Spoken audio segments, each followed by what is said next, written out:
할렐루야. 우리 조금 어색하실 수 있지만 앞뒤 좌우 옆 사람에게 인사하겠습니다. 잘 오셨습니다.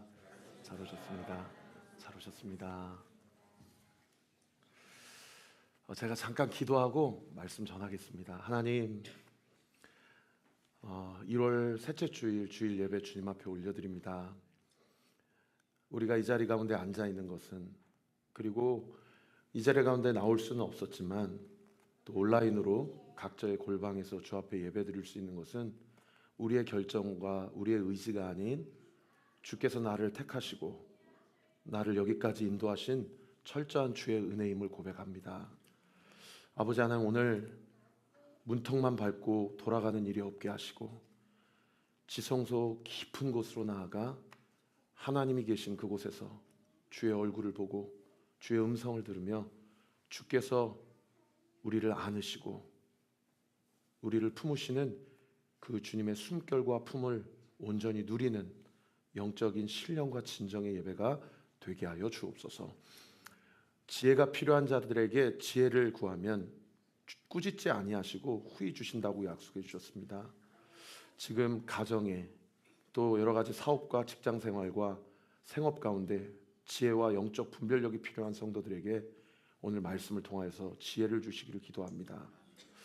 너무 많이 지쳐 있어서 말씀을 들을 힘도 없고 곤고와 곤핍으로 많이 낭망해 있는 성도들이 있다면 오늘 이 말씀이 들려지게 하시고 사람으로 위로하고 격려할 수 없는 주님만이 공급하실 수 있는 신령한 위로와 격려가 그 성도에게 온전히 공급되어져 살아나는 역사가 있게 하여 주옵소서.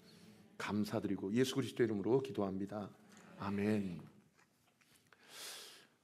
지난주 뉴스를 보다가 참 기쁘고 또는 한편으로는 좀 찹찹한 마음이 드는 뉴스를 들었는데 날씨 뉴스였습니다. 제주도에 꽃이 피었다. 매화라는 꽃이 피게 돼서 참 반갑기도 하고 행여나 지구온난화 때문에 이렇게 빨리 핀 게 아닌가라는 생각도 들고요. 보통 2월 중순이나 하순에 피는데 벌써 1월 21일이니까요. 1월 중하순에 이렇게 피는 게 평년보다 32일 정도 빨리 폈다. 그리고 이게 심지어 1936년 이후로 87년 만에 이렇게 1월에 매화가 폈다라고 그렇게 소식이 전해졌습니다. 매화뿐 아니라 세복수초라는 꽃이 있는데 한라산에 가면 이 세복수초라는 꽃의 이름을 얼음새꽃 혹은 설연화라고 하는데요.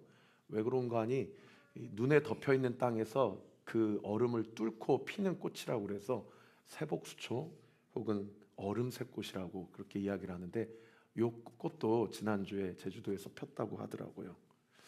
그래서 참 감사하기도 하고 기쁘기도 하고 좀 한편으로는 찹찹하기도 하고 그랬는데 여러분, 저희 교회도 세미나 일실에 가면 이렇게 화분이 있어요.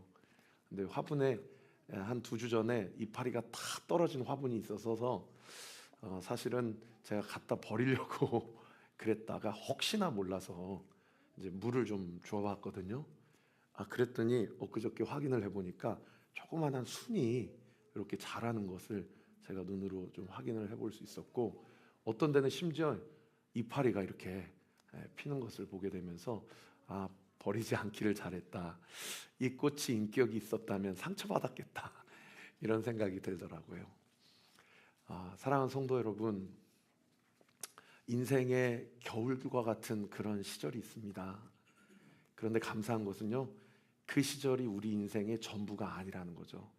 때로는 비바람이 몰아치고 추운 풍파가 그렇게 우리 인생 가운데 몰아칠 때가 있어도 때가 되면 순이 자라고요, 이파리가 나고 꽃이 피는 날이 옵니다. 성경은 그때를 카이로스라고 하죠. 이 카이로스의 때는 크로노스의 때와 다릅니다. 이 크로노스는 절대적 시간, 우리가 이야기하는 시분초를 이야기한다면 카이로스의 때는 하나님이 정하신 시간표입니다. 제가 아까 기도했던 것처럼 여러분이 2024년 1월 21일에 이 자리에 앉아 계셔서 예배드리는 것은 하나님의 카이로스의 때입니다. 이 순간 하나님께서 우리를 안아주시고요, 폭풍과 풍랑과 추운 비바람과 같은 인생의 겨울철에 너의 가정에, 너의 인생에, 너의 직장과 사업에, 너의 앞으로의 진로와 앞길에 꽃이 피고 이파리가 나는 그런 일들이 있게 될 것이라고 저는 분명히 믿습니다. 그런 은혜가 우리 사랑하는 성도들에게 있게 되기를 예수님의 이름으로 축원합니다. 여러분, 요한복음 6장을 우리가 지난 한 주 살펴보았는데요, 어제부터 오늘까지 우리는 7장을 살펴보고 있습니다. 요한복음 7장은 목사님들이 잘 설교하기가 좀 꺼려하시는 본문 중에 하나예요. 왜냐하면 사실 그렇게 재미가 없습니다. 그리고 요한복음 7장 전체가 상당히 네거티브적인 그런 논쟁과 변론으로 꽉 차 있는 장이 요한복음 7장이기 때문이에요. 어떤 변론과 논쟁으로 꽉 차 있냐면, 그 당시 가장 하나님을 잘 믿는다고 하는 사람들이 하나님이신 예수님과 싸우는 장입니다. 그래서 그 당시 최고의 종교 기득권 세력이 예수님에 대해서 너는 메시아가 아니다, 그리고 음모하고 모의를 꾸며서 예수님을 잡아 죽이려고 하는 그런 내용으로 가득 찬 장이 요한복음 7장이에요. 이 논쟁과 설정이 있었던 시간, 이 카이로스의 때가 언제냐를 오늘 본문 첫 구절인 14절에 우리에게 이렇게 이야기를 해줍니다. 명절의 중간이었다. 여러분, 이 명절은 어떤 명절이었냐면, 어제 큐티를 하신 분들은 잘 아시겠지만 초막절입니다. 유대인은 7가지, 오늘날 우리로 얘기하면 설날, 추석처럼 이 절기, 명절이 있는데요, 그 7가지 중에 특별히 3가지를 가장 중요하게 여겨서 유대인의 3대 절기라고 합니다. 그 3대 절기가 유월절, 오순절, 그리고 초막절, 이렇게 초막절 3가지가 유대인의 3대 절기예요. 유월절은 메시아 예수 그리스도께서 십자가에서 피를 흘리심으로 인류의 모든 죄와 허물을 감당하실 것을 기다리며 지키는 절기고요. 그리고 오순절은 그 이후에 우리 주님께서 승천하시면 성령님을 약속대로 보내주실 것을 약속하고 있는 것을 기념하고 있는 절기이고, 초막절은 영적으로 2가지를 의미합니다. 하나는 너희가 이 땅을 살면서 이 땅이 영원토록 살아가는 존재가 아니다. 너희는 나그네다. 그래서 이스라엘 백성은 자신의 조상들이 40년 동안 장막, 초막 생활을 했던 것을 기념하며 지키는 절기가 초막절기예요. 그래서 초막절을 장막절이라고 하기도 하죠. 그런가 하면 2번째로 초막절이 중요한 이유는 뭐냐면 추수감사주일이기 때문입니다. 하나님이 주신 햇볕, 그리고 비, 많은 소출과 열매를 내가 열심히 농사지어서 나에게 주어진 결과가 아니라 하나님이 나에게 은혜를 주셨기 때문이다라는 것을 고백하고 드리는 절기가 초막절이에요. 그래서 초막절을 장막절이라고 하기도 하지만 수장절이라고 하기도 합니다. 수장절이란 얘기는 열매를, 곡식을 저장한다, 이런 뜻이거든요. 그러니까 초막절은 영적으로 2가지를 의미합니다. 첫 번째는 우리가 이 땅에서의 나그네된 삶이다라는 것을 의미하기도 하지만, 2번째는 우리의 인생의 열매와 결산을 정산하시는 때가 온다라는 것을 우리에게 가르쳐주는 절기가 이 초막절, 장막절, 수장절이라고 하는 것이죠. 오늘 이 논쟁이 있었던 시점이 명절 중간이 되었다라고 오늘 본문이 이렇게 이야기를 하고 있어요. 원래 이 3대 절기이기 때문에 유대인이신 예수님도 예루살렘 수도로 가서 하나님 앞에 마땅히 율법에 근거한 예배를 드려야 되는데 초막절 초반에 가지 않으시고 중간에 가십니다. 왜 초반에 안 가시냐면 유대인들 종교 기득권 세력들이 초막절 초반부터 예수님을 죽이려고 그렇게 음모를 꾸미고 예수님을 기다리고 있었거든요. 예수님이 아직 내 때가 이르지 않았다. 이 하나님의 때 카이로스입니다. 하나님의 때가 일어나지 않았다라는 것을 이야기하고, 일부러 비겁하셔서가 아니고 두려우셔서가 아니고 일부러 몸을 피하시고 중간이 즈음 됐을 때 그때 예루살렘 성에 입성하셔서 예루살렘 성에서 말씀을 가르치는 사역을 하시는 것이죠. 그 말씀을 가르치는 과정 가운데 기다리고 있었던 유대인들이 안 오는 줄 알았는데 어느새 중간에 보니까 예수님이 오셔서 말씀을 가르치신단 말이에요. 그러니까 여과 없이 주님 앞에 와서 이제 시비를 거는 거죠. 원래 유대인들이 예수님께 시비 걸었을 때 첫 번째 화두가 무엇이었냐면, 네가 너의 아버지가 야훼 하나님이라고 내가 너의 아버지를 아는데 너희 집안은 목수 집안이고 가난한 집안이며 너희 아버지의 이름은 요셉 아니냐라고 하면서 예수님의 가족 족보를 가지고 너는 메시아가 될 수 없다, 너는 메시아가 아니다라는 것을 이제 시비를 거는 거죠. 그게 이제 요한복음 6장 42절 말씀이었는데 우리 같이 한번 읽어보십시다. 시작. 이르되 이는 요셉의 아들 예수가 아니냐 그 보물을 우리가 아는데 어찌하여. 요게 이제 첫 번째 예수님에 대한 시비였고요. 두 번째는 오늘 본문에서 이렇게 얘기합니다. 15절에 제가 읽어드릴게요. 7장 15절 띄워주시면, 유대인들이 놀랍게 여겨 이르되 이 사람은 배우지 아니할거늘 어떻게 글을 아느냐. 그러니까 예수님이 초막절 중반부에 예루살렘 성에 입성하셔서 하나님의 말씀 토라 율법을 주해해 주시고 해석해 주시니까 이 종교 기득권자들이 이 사람은 초등학교, 중학교, 고등학교도 안 나왔는데 어떻게 문자를 아느냐, 글을 아느냐 하면서 예수님의 예수님을 인신 공격하고 있는 것을 볼 수가 있죠. 여러분, 사실 우리나라도 100년 전만 해도, 아니 100년 전이 웬 말입니까? 50년 전만 해도 사실 대학 나오신 분들 많이 없으셨고요. 글 모르시는 분도 태반이었고, 그죠? 그러니까 2000년 전에 이 당시 유대인 사회 가운데서 가장 가난한 집안의 예수라는 유대 청년이 자기가 뭐 안답시고 토라를 강해하고 주해를 하니까 이 사람이 글을 배우지 않았는데 어떻게 이것들을 가르칠 수 있느냐라고 하면서 이 사람이 가르치는 내용에 대한 진정성 또는 정당성 또는 당위성에 대해서 인신공격을 하고 있다라는 거죠. 그래서 이 인신공격에 대해서 예수님이 그들에게 뭐라고 답변하시냐면 16절에 이렇게 답변하십니다. 예수께서 대답하여 이르시되 내 교훈은 내 것이 아니요 나를 보내신 이의 것이다. 이 무슨 얘기예요? 내가 지금 이 말씀을 주해하고 너희에게 교훈을 가르쳐 주는 것은 내가 자의로 해석하고 내가 자의로 해석해서 너희에게 가르쳐 주는 것이 아니라 하나님이 나를 보내셔서 하나님이 나를 통해 가르쳐 주시는 것을 이야기할 뿐이다 라고 이야기하는 거죠. 여러분, 이 16절의 백그라운드는 뒤집어서 해석하면 무슨 얘기입니까? 너희가 진정으로 하나님을 예배하고 경배하는 신앙인이라고 한다면 내가 너희에게 가르쳐주는 교훈을 겸손한 마음으로 받을 텐데 그러지 못하고 나를 인신공격하는 거 보니 너희는 하나님을 진정으로 예배하고 경배하는 자들이 아니구나 라고 되로 죽고 되로 받는 그런 예수님의 말씀이라고 할 수 있는 것이죠.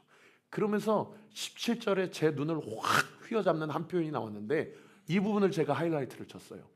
사람이 하나님의 뜻을 행하려 하면, 이런 어떤 조건구를 예수님께서 전제를 까세요. 여러분, 이 전제는 무슨 얘기예요? 너희가 진정으로 하나님의 뜻에 부합한 삶을 살고 싶다면, 이런 전제죠.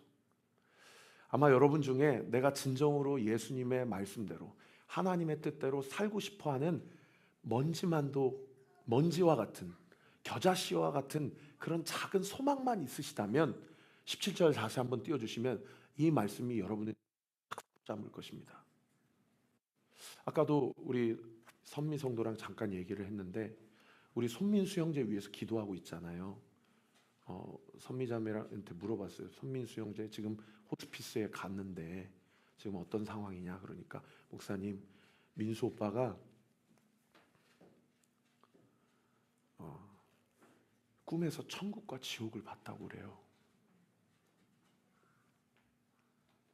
그래서 원래 천국이 이런 곳이고 지옥이 이런 곳이냐 라고 하면서 사실은 우리 선미자매하고 어머니께서 가가지고 야, 지금이라도 예수 영접하고 정신 차려야 된다. 그래서 우리가 지난주도 막 합심해서 기도하지 않았습니까? 그런데 놀라운 소식을 오늘 이렇게 전해주는 거예요.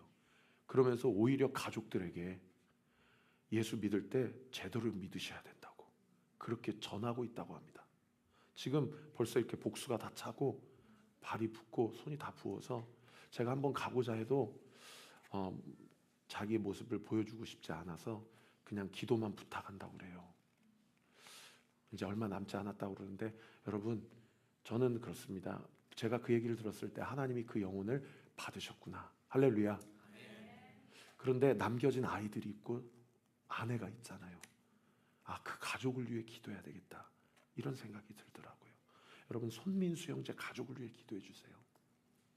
여러분, 내가 내 마음에 조금이라도 내가 이 땅에 살면서 하나님의 뜻대로 순종하면서 한번 살아봐야 되겠다 라는 겨자씨와 같은 작은 소망이 있다고 한다면 여러분, 이 말씀을 주목하셔야 됩니다. 17절에 다시 한번 띄워주시면 이런 소망이 있다면 뭐라고 얘기하셔요? 예수님이 말씀하시는 말씀과 교훈이 하나님께로부터 왔는지 본인 스스로 자의적으로 해석해서 하고 싶은 이야기를 하는 건지를 알지 않을 수 없을 것이다 라고 이야기를 해요. 왜요? 그 다음 구절 18절에요. 만약에 18절 띄워주세요. 내가 자의적으로 해석하고 예수님이 자기 스스로의 영광을 구하는 자라면 그거는 거짓말이죠. 그런데 예수님이 자기를 보내신 하나님의 뜻을 교훈하고 주회하고 강의하고 권면한다고 한다면 예수님 안에 불의가 없고 그 말은 참이요 진리가 되는 것입니다. 할렐루야. 그래서 사랑하는 성도 여러분, 우리가 여러분이 교회를 결정하실 때, 그리고 나중에 온리교회를 떠나서 혹여나 이민을 가시거나 이사를 가시거나 다른 교회를 가실 때 여러분, 교회를 선택해야 되는 기준은 뭐냐면요, 그 교회가, 특별히 그 교회 목사님이 자기 영광을 구하는 설교를 하는가, 예수 그리스도의 영광을 드러내는 설교를 하는가, 그 교회의 장로들이 그 교회의 영광을 구하는 사역을 하는가, 하나님의 영광을 구하는 사역을 하는가. 여러분, 이것이 여러분의 신앙생활의 가장 중요한 기준이 되셔야 됩니다. 그리고 그 기준은요, 교회를 결정하는 기준뿐만 아니라 내 자신의 신앙을 선택하고 나의 영적인 태도와 스탠스를 결정하는 기준이 되어야 하기도 한다라는 거죠. 할렐루야. 여러분, 조금 있다가 소그룹 모임 하실 때 첫 번째로 나눠야 될 게 이거예요. 나는 나의 영광을 드러내며 살아가는 사람인가, 하나님의 영광을 드러내며 살고자 하는 사람인가. 여러분, 이것만 봐도 내가 알아요. 내가 구원받은 자인지 아니면 내가 아직 그리스도를 진정으로 영접하지 못한 자인지 내가 안다는 겁니다. 그런가 하면 두 번째로요, 이 종교 기득권자들에게 19절에 예수님께서 전곡을 찌르는 말씀을 하십니다. 우리 19절 말씀 같이 한번 읽어봅시다. 시작. 모세가 너희에게 율법을 주지 아니하였느냐? 너희 중에 율법을 지키는 자가 없도다. 너희가 여러분, 이 충격적인 얘기입니다. 지난주에 제가 말씀했던 너희 속에 하나님을 사랑하는 마음이 없도다 라는 그 충격과 거의 같은 수준의 충격을 유대인들이 이 얘기를 듣고 아마 경험했을 거예요. 왜냐? 유대인들은, 특별히 종교 기득권자들과 대제사장들과 바리새인들은요, 율법하면 나다, 토라하면 내가 전문가요, 나를 제외하고서는 설명할 수 없는 영역이 말씀이고 토라고 율법이라고 생각했던 사람들이에요. 그런데 예수님이 오늘 아까 다시 한번 띄워주시면 뭐라고 얘기합니까? 너희 속에 율법을 지키는 사람이 없다. 그러니까 유대인들은 어떤 상태예요? 율법을 받기는 했지만 율법을 지키는 자는 없는 상황인 거죠. 이게 예수님의 진단이에요. 그러면은 우리 그리스도인들에게 적용해 보면 어떻게 적용해 볼 수 있을까요? 나는 교회는 다닐 수 있지만 예수님은 영접하지 못한 상황일 수 있다는 겁니다. 왜요? 예수님을 영접하는 사람이야만 말씀에 순종할 수 있는 힘이 생기기 때문이에요. 예수님을 영접하지 못하면 결코 말씀대로 살아갈 수가 없어요. 그게 우리의 실체입니다. 그래서 여러분 꼭 기억하세요. 예수 없는 인생의 결론은요, 공허함과 그 마음의 박탈감만 남아있다는 거죠. 여러분, 요즘 내 신앙생활을 한번 점검해 보시면서 내 마음 가운데 공허함과 박탈감이 있다고 한다면 내 마음에 진정으로 그리스도와 동행하는 삶을 살아가고 있는지를 하나님의 임재 앞에서 정직하게 진단해 보시는 은혜가 있게 되기를 우리 구주 예수 그리스도 이름으로 축원합니다. 여러분, 어떻게 하면 이 공허함과 박탈감으로부터 자유할 수 있고 해방받을 수 있을까요? 해결은 딱 하나예요. 내가 하나님 앞에서 죄인이라는 것을 인정하는 것입니다. 나는 죄인입니다. 우리가 아까 찬양했죠? 나는 죄인입니다. 나는 아무것도 아닙니다. 라는 것을 인정하고 회개하는 자만이 이 말씀 앞에서의 내 마음 가운데 뭔가 마음이 꼬아지지 않고 오히려 그 꼬여있는 상태가 풀어지는 은혜의 역사가 있게 된다라는 거예요. 여러분, 너희 중에 율법은 있지만 율법을 지키는 자가 없다라고 예수님이 이야기하셨을 때에 여러분, 정말 이 종교 지도자들이 정말 메시아를 기다리는 사람이었다라고 한다면 여러분, 이 말씀을 들었을 때 마음 가운데 갑자기 마음이 덜컹하면서 무릎이 꿇어지고 눈물이 나고 하나님 앞에 나의 죄를 회개하게 되는 그런 일들이 있을 수밖에 없었겠죠. 그런데 오히려 어떻게 됐어요? 마음이 더 꼬아져요. 네가 뭔데? 네가 뭔데 나한테 이런 얘기를 해? 라고 하면서 마음이 더 꼬아지는 거죠. 무슨 얘기입니까? 우리 안에 예수님이 없다라는 것을 우리의 마음 상태와 우리의 태도가 분명하게 드러낼 수 있다라는 거예요. 그래서 오늘 본문에 그 꼬아진 상태 가운데 20절에 이 유대인들이 급기야 예수님에 대해서 뭐라고 얘기해요? 당신은 귀신 들렸다. 이렇게 공격을 하는 거예요. 그러한 유대인들에 대해서 24절 오늘 마지막 구절 말씀입니다. 우리 같이 한번 읽어봅시다. 예수님의 말씀인데요. 시작. 외모로 판단하지 말고 공의롭게 판단하라. 여러분, 이 유대인들에 대한 예수님의 마지막 말씀이 뭐냐? 외모로 판단하지 말고, 다른 번역 성경에 겉모습으로 판단하지 말고 공의롭게 판단하라. 저는 이 부분을 말씀을 마무리하면서 뭐라고 해석해 드리고 싶냐면 예수님의 말씀 앞에 여러분의 감정대로 선택하지 말고 여러분의 상태를 디폴트 값으로 공정하게 내 상태와 상황이 어떤지를 분명하게 진단하고 주님 앞에 나아가라 라고 그렇게 주의해 드리고 싶어요. 여러분, 아마 우리 교회 성도님들은 지난주에 제가 어떤 일이 있었는지 다 아실 겁니다. 제가 페이스북에도 다 올려놨고요. 또 우리 단톡창에도 올려놨기 때문에, 그러나 지금 이 자리 가운데 저희 단톡창에 안 계신 분들이 있으실 수 있기 때문에 제가 한 번 더 좀 말씀드리고 싶어요. 지난주 수요일쯤에 제가 새벽 예배를 여느 때와 같이 예배를 드리고자 이제 한 5시 반쯤 이제 주차를 지하 주차장에 하고 이제 아내랑 이렇게 올라오려고 엘리베이터를 탔습니다. 새벽 5시 반쯤이에요. 엘리베이터를 이제 빨리 누르고 올라가서 이제 유튜브 송출 카메라도 켜야 되고 설교도 마무리해야 돼서 서둘러 올라가려고 하는데 누군가가 따라오는 것이 인기척으로 느껴지는 거예요. 순간 빨리 닫아버리고 나 먼저 올라갈까?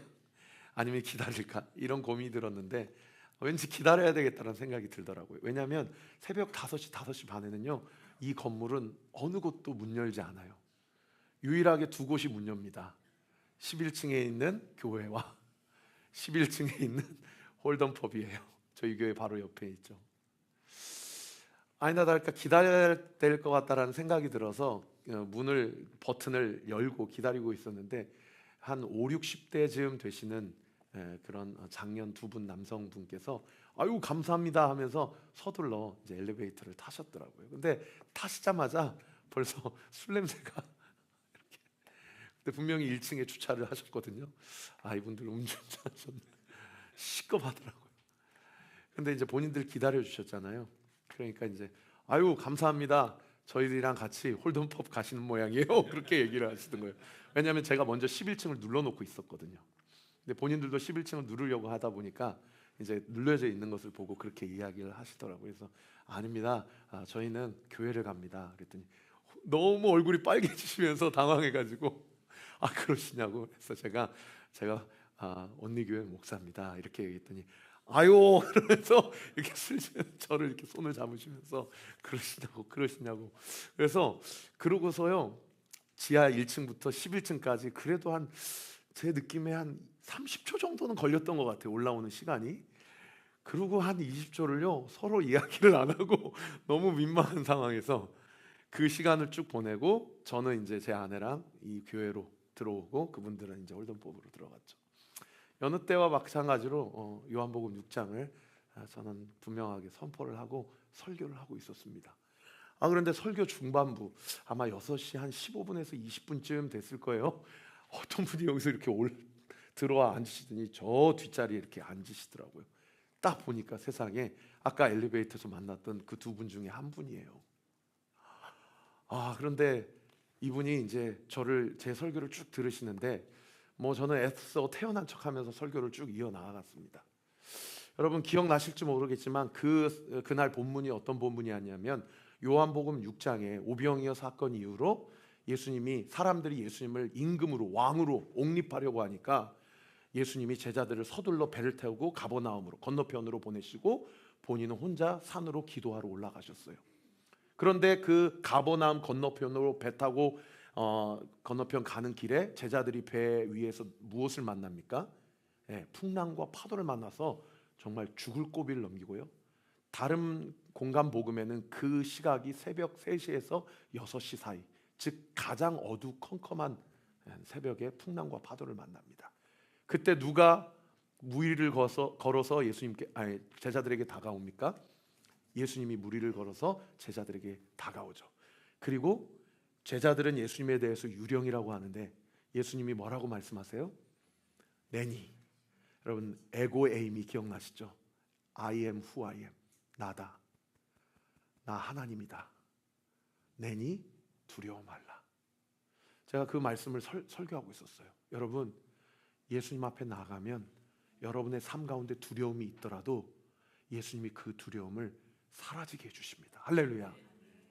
그리고 영적으로 목마르고 줄인 상태에 있으면 예수님을 만나면 오병이어 사건을 통해서 그 영적 기갈과 그 배고픔을 해결해 주십니다. 그렇게 담대하게 선포하고 있었어요. 그랬더니 아니나 다를까 그분이 갑자기 손을 이렇게 올리는 거예요. 저는 유튜브로 우리 성도님들이 매 새벽마다 한 10명에서 12분 정도 들어오시잖아요. 그러니까 여기를 보고 설교하고 있는데 저기에서 손을 들고 어떻게 하면 예수님을 만날 수 있습니까? 저한테 이렇게 질문을 하시는 거예요. 그래서 아마 그날 새벽 설교를 온라인으로 들으신 분들은 아마 그 현장에 아마 그 상황을 보셨을 겁니다, 유튜브로. 그래서 제가 예수님은 누구나 만날 수 있습니다 라고 선포했어요. 그랬더니 그분이 나중에 얘기를 하셨지만 저는 도박꾼인데 도박꾼도 예수님 만날 수 있습니까? 그래서 제가 얘기했어요. 도박꾼도 예수님 만날 수 있습니다. 제가 감사했던 게 뭐였냐면요, 당신 도박꾼이죠. 그래서 이 시간에 도박하러 오셨죠. 저는 이야기를 한 적이 없어요. 본인이 먼저 얘기하는 거예요. 나는 도박꾼인데, 나는 죄인인데 나도 예수님 만날 수 있느냐고. 당신도 예수님 만날 수 있습니다. 잠언 8장 17절에 나를 간절히 찾는 자가 나를 만날 것이다, 우리 주님이 약속해 주셨습니다. 그리고 제가 담대하게 선포를 하고 이렇게 설교를 이어나가. 왜냐하면 성도들이 유튜브로 보고 있으니까요. 그랬더니 그분이 또 손을 들어서 저한테 얘기하는 거예요. 목사님, 저 이 중간으로 가도 됩니까? 그러니까 중간으로 나오십시오 하다가 이렇게 나오시는데, 이왕 나오는 거 중간으로 나오지 마시고 요 앞으로 나오시라고 그랬더니 갑자기 그분이 와 하고 소리를 지르는 거예요. 그것도 유튜브에 소리가 다 들어갔어요. 와 하고. 그러더니 요 앞에 여기 이 자리에 딱 앉는 거예요. 그러더니 그때부터 또 여러 가지 질문을 하는데 제가 민망해가지고요, 이제 조금 있다가 제가 설교하고 내려갈 테니 그만 질문하시고 제가 이제 설교하고 마치겠습니다 하고 서둘러 설교를 마치고요, 축도하고 유튜브 송출 딱 끊고 요 앞에 딱 내려갔어요. 그랬더니 그 다음부터 그분이 자기는 인도에서 10년, 일본에서 3년 수많은 그 신들, 우상들, 진리를 찾아서 이렇게 저렇게 하다가 결국 내가 이렇게 도박꾼이 됐는데, 그러면서 이것저것 물어보는 거예요. 정말 그분이 진리냐? 정말 성경이 진리냐? 라고 하면서 딱 물어보는 거예요. 사실요, 제가 그때 사실은 어떤 의미에서는 변증을 했거든요. 변증을. 그러면 사실은 여러분, 예수님을 영접하는 건요, 내가 영접하고 싶어서 영접할 수 있는 분이 아닙니다. 예수님을 영접할 때는요, 성령께서 그 사람의 마음을 열어주셔야 돼요. 할렐루야. 그래서 제가 순간적으로 그 변증을 하면서도 마음에 계속 기도가 되더라고요. 하나님, 제가 인간의 말과 논리로 전도하지 않게 해주시고, 예? 바울이 그런 얘기를 했잖아요. 인간의 말과 논리로 무슨 전도가 되겠어요? 제가 어떻게 이야기를 해야 그 사람이 죄인임이 인정이 되고 그 사람에게 예수님이 필요하다는 얘기가 그 사람이 입 밖에서 나오게 되겠냐는 거예요. 제가 그래서 기도가 막 되더라고요. 그럴 때 목사님은, 저는 도박꾼이었어요. 저보다 보니까 연배가 많이 어리신 것 같은데 제가 사실 목사님 앞에서 인생의 선배로 참 부끄럽습니다, 이런 얘기를 하시더라고요. 그래서 제가 그분 앞에 대놓고 얘기했어요. 선생님, 사장님, 저는 아무것도 아닙니다. 저는 그냥 본능적으로 그 고백을 했거든요. 저는 아무것도 아닙니다. 근데 세상에 그 한 2, 3분, 3, 4분 변증할 때는요, 그분의 눈이요 땡그레져서 뭘 해도 툭툭 진리를 이야기하고 예수님에 대해서 소개할 때 그 사람 앞에서 떨어져요. 그 제 말이 이렇게 툭툭 떨어지는 게 보여요.